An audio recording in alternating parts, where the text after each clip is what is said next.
Shalom saudara pendengar saudara rohani yang dikasihi Tuhan Yesus Kristus. Selamat datang di renungan rohani malam hari ini. Selamat malam, saya berdoa agar saudara sehat selalu. Semoga Roh Kudus hadir di tengah kita saat ini.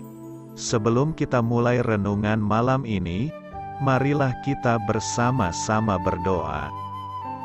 Bapa kami yang di surga, Bapa di dalam nama Tuhan Yesus Kristus, kami sungguh mengucap syukur, ya Tuhan, oleh karena Engkau sangat baik buat kami. Engkau ada bersama kami dan menopang hidup kami di siang hari dan di malam hari. Engkau ada bersama-sama dan menyertai kami. Tuhan, kami memuji dan bersyukur kepadamu pada malam hari ini, kami masih bisa berkumpul di rumah kami yang kecil ini. Tuhan, saat ini kami hendak mendengarkan firman-Mu. Berilah pengetahuan dan bimbinglah hamba-Mu ini agar apa yang Engkau firmankan dapat bekerja sesuai kehendak-Mu. Buat kami jemaat-Mu, bukalah hati dan pikiran kami untuk mendengar dan menerima firman-Mu. Kiranya firman-Mu ini dapat menjadi berkat bagi kami. Berbicaralah Tuhan, kami sudah siap menerima firman-Mu. Di dalam nama Tuhan Yesus Kristus kami berdoa dan mengucap syukur. Amin. Sahabat saudara rohani, pembacaan ayat emas Alkitab renungan kita malam hari ini. Nats pilihan kita adalah, sebab kita tahu, bahwa sampai sekarang segala makhluk sama-sama mengeluh dan sama-sama merasa sakit bersalin. Tertulis dalam kitab Roma 8 ayat 22. Bacaan kita pada malam ini terambil dari kitab Roma 8 ayat 18 sampai dengan ayat 28. Sebab aku yakin bahwa penderitaan zaman sekarang ini tidak dapat dibandingkan dengan kemuliaan yang akan dinyatakan kepada kita. Sebab dengan sangat rindu seluruh makhluk menantikan saat anak-anak Allah dinyatakan. Karena seluruh makhluk telah ditaklukkan kepada kesia-siaan, bukan oleh kehendaknya sendiri, tetapi oleh kehendak Dia yang telah menaklukkannya, tetapi dalam pengharapan, karena makhluk itu sendiri juga akan dimerdekakan dari perbudakan kebinasaan dan masuk ke dalam kemerdekaan kemuliaan anak-anak Allah. Sebab kita tahu, bahwa sampai sekarang segala makhluk sama-sama mengeluh dan sama-sama merasa sakit bersalin. Dan bukan hanya mereka saja, tetapi kita yang telah menerima karunia sulung roh, kita juga mengeluh dalam hati kita sambil menantikan pengangkatan sebagai anak, yaitu pembebasan tubuh kita, sebab kita diselamatkan dalam pengharapan. Tetapi pengharapan yang dilihat, bukan pengharapan lagi. Sebab bagaimana orang masih mengharapkan apa yang dilihatnya? Tetapi jika kita mengharapkan apa yang tidak kita lihat, kita menantikannya dengan tekun.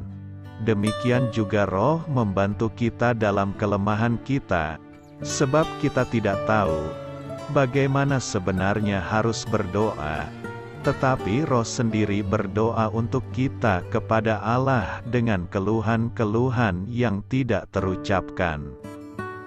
Dan Allah yang menyelidiki hati nurani, mengetahui maksud Roh itu, yaitu bahwa Ia, sesuai dengan kehendak Allah, berdoa untuk orang-orang kudus. Kita tahu sekarang, bahwa Allah turut bekerja dalam segala sesuatu untuk mendatangkan kebaikan bagi mereka yang mengasihi Dia, yaitu bagi mereka yang terpanggil sesuai dengan rencana Allah. Roma 8 ayat 18 sampai dengan ayat 28. Topik dari ayat emas renungan kita adalah Yesus memungkinkan kelahiran baru kita, dan kelahiran alam yang baru. Mari kita mulai renungan malam kita. Judul renungan kita hari ini adalah Dunia dalam Masa Persalinan, Kisah Inspiratif. Sejak dulu bumi melontarkan keluhannya. Kadangkala keluhan itu lebih menyerupai teriak kesakitan, seperti seorang ibu yang sedang melahirkan. Rasul Paulus mengatakan bahwa segala makhluk sama-sama mengeluh dan sama-sama merasa sakit bersalin. Roma 8 ayat 22. Keluhan-keluhan ini acap kali muncul dalam bentuk gempa bumi, tanah longsor, badai, atau tsunami. Sebuah lagu yang diciptakan Sarah McLachlan berbicara mengenai ketidakstabilan ini dan akibat-akibat tragis yang kerap muncul sebagai akibat goncangan geologis. Salah satu baris lagu yang berjudul World on Fire ini memberikan suatu gambaran yang berhubungan dengan tragedi. Aku melihat surga dan aku menemukan suatu panggilan. Sesuatu yang dapat kulakukan untuk mengubah saat ini. Tetaplah tinggal di dekatku saat langit runtuh. Aku tidak ingin ditinggalkan sendirian. Kita tidak sendirian dalam merindukan kembalinya Yesus, Juru Selamat kita. Saat kita menunggu, Dia selalu menemani kita. Seperti bumi, kita berseru dan meracau agar Allah membenahi banyak hal. Sebagai para pengikutnya, kita dipanggil untuk menanti dengan tekun, walaupun berada di tengah ketidakpastian duniawi. Kelak semua ciptaan akan dimerdekakan dari perbudakan kebinasaan dan masuk ke dalam kemerdekaan kemuliaan anak-anak Allah. Yesus mengatakan bahwa Dia akan selalu menyertai kita sampai kepada akhir zaman. Matius 28 ayat 20. Dan kita dapat mempercayai janji-Nya. Amin. Marilah kita renungkan di dalam hati kita. Doktrin Alkitab tentang kedaulatan Allah menegaskan bahwa Allah yang Maha Kuasa melebihi segala sesuatu. Ia mengendalikan segala sesuatu dalam segala hal masa lalu, masa kini, dan masa mendatang, dan tidak ada sesuatu pun yang terjadi di luar kuasa Allah. Segala yang terjadi adalah atas perintah-Nya, atau karena Ia mengizinkan hal tersebut. Namun, mengizinkan sesuatu terjadi, dan menyebabkan sesuatu terjadi, adalah dua hal yang berbeda. Sebagai contoh, Allah menciptakan ciptaan yang sempurna, yakni Adam dan Hawa yang tanpa dosa. Tapi, Ia mengizinkan mereka memberontak melawannya. Ia tidak menyebabkan mereka berdosa. Walaupun Ia dapat mencegah mereka, namun Ia memilih tidak melakukannya demi tujuannya, untuk menggenapi rencana-Nya yang sempurna. Pemberontakan itu membawa dosa. Dosa tidak disebabkan oleh Allah, namun diizinkan oleh Allah untuk ada. Sakit penyakit adalah salah satu akibat dari dua tipe dosa yang bersifat moral dan alami. Dosa yang bersifat moral adalah dosa manusia terhadap sesamanya. Dosa yang bersifat alami adalah dosa yang disebabkan oleh bencana alam dan sakit fisik. Dosa itu sendiri merupakan penyimpangan atau pencemaran atas sesuatu yang tadinya baik, namun kemudian menjadi tidak baik adanya lagi. Dalam hal sakit penyakit, penyakit adalah kondisi ketika seseorang kehilangan kesehatannya kata dalam bahasa Yunani untuk dosa, poneros, sebetulnya berarti keburukan, sesuatu yang merusak sesuatu yang baik dan sehat. Karena Adam berdosa, perbuatannya itu membawa akibat kepada seluruh umat manusia, untuk ikut menderita akibat dari kuasa dosa.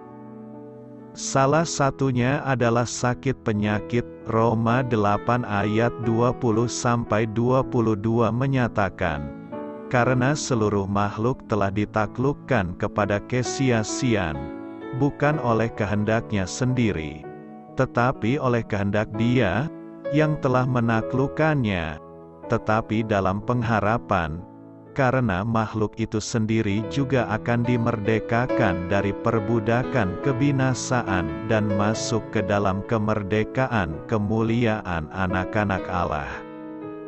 Sebab kita tahu bahwa sampai sekarang segala makhluk sama-sama mengeluh dan sama-sama merasa sakit bersalin. Allah, yaitu Dia yang menaklukkan ciptaannya dengan keputusasaan setelah Adam terjatuh ke dalam dosa, memiliki rencana membebaskan mereka dari ikatan kuasa dosa, seperti saat Dia membebaskan kita dari ikatan ini melalui Kristus. Sampai saatnya tiba, Allah menggunakan sakit penyakit dan dosa lainnya untuk membawa kita pada kedaulatan tujuannya, yaitu untuk memuliakannya dan untuk meninggikan nama-Nya yang kudus. Di berbagai kesempatan, Ia menyembuhkan sakit penyakit dengan ajaib. Yesus datang kepada bangsa Israel menyembuhkan segala bentuk sakit penyakit. Matius 4 ayat 23. Ia bahkan membangkitkan Lazarus dari kematian setelah sakit penyakit membuatnya mati. Sebaliknya, Allah juga menggunakan sakit penyakit sebagai metode mendisiplinkan atau mengajari apa itu konsekuensi dari dosa. Raja Uzza dalam Perjanjian Lama menderita kusta. 2 Tawarikh 26 ayat 19-20. Nebukadnezar dibuat gila oleh Allah hingga ia mengerti bahwa Yang Maha Tinggi berkuasa atas kerajaan manusia. Herodes jatuh dan dimakan oleh ulat-ulat karena ia mencuri kemuliaan Allah. Kisah Para Rasul 12 ayat 21-23. Juga, Allah mengizinkan adanya kecacatan, misalnya kebutaan, bukan sebagai hukuman akan dosa, melainkan untuk menyatakan dirinya dan pekerjaannya yang perkasa melalui kebutaan itu. Yohanes 9 ayat 1-3. Ketika sakit penyakit menimpa kita, mungkin itu bukan campur tangan langsung Allah dalam hidup kita. Namun sebagai akibat dari kuasa dosa, tubuh yang sudah tercemar dosa, kesehatan yang buruk, ataupun gaya hidup yang salah, walaupun ada tertulis Allah ingin kita sehat-sehat saja, 3 Yohanes 2, semua sakit penyakit diizinkan oleh-Nya, untuk tujuannya, baik kita mengerti atau tidak. Sakit penyakit jelas merupakan konsekuensi dari kejatuhan manusia ke dalam dosa. Namun, Allah tetap mengendalikan, dan Ia menentukan sampai mana kejahatan dapat terjadi, seperti yang Ia lakukan pada setan dan pencobaan kepada Ayub. Setan tidak diizinkan melebihi batasan-batasan tertentu. Ia menyatakan pada kita tentang kekuasaannya, lebih dari 50 kali di Alkitab.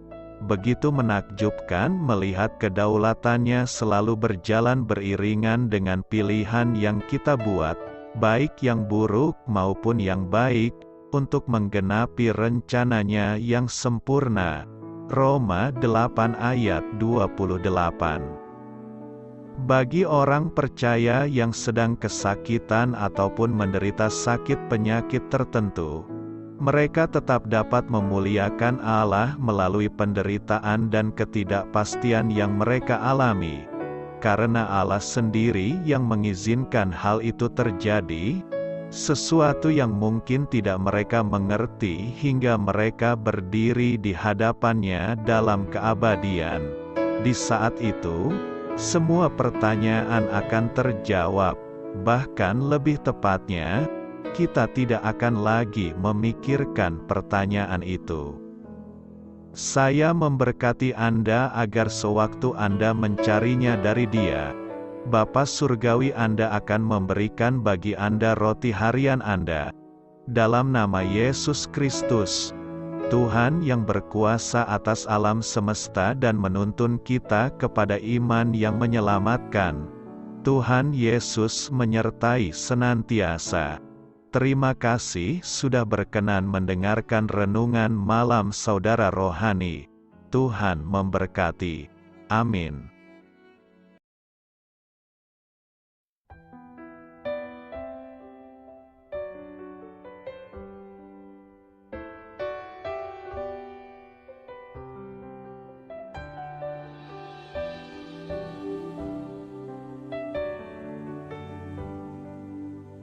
Marilah kita renungkan, sahabat saudara rohani, demikianlah renungan firman Tuhan malam hari ini. Semoga menjadi berkat di dalam hidup kita dan menjadikan kita pribadi yang lebih baik. Sebelum kita beristirahat pada malam hari ini, marilah kita berdoa. Bapa kami yang di surga, Bapa di dalam nama Tuhan Yesus Kristus, kami sungguh mengucap syukur, ya Tuhan, oleh karena Engkau sangat baik buat kami. Engkau ada bersama kami dan menopang hidup kami di siang hari dan di malam hari. Engkau ada bersama-sama dan menyertai kami, ya Tuhan Yesus.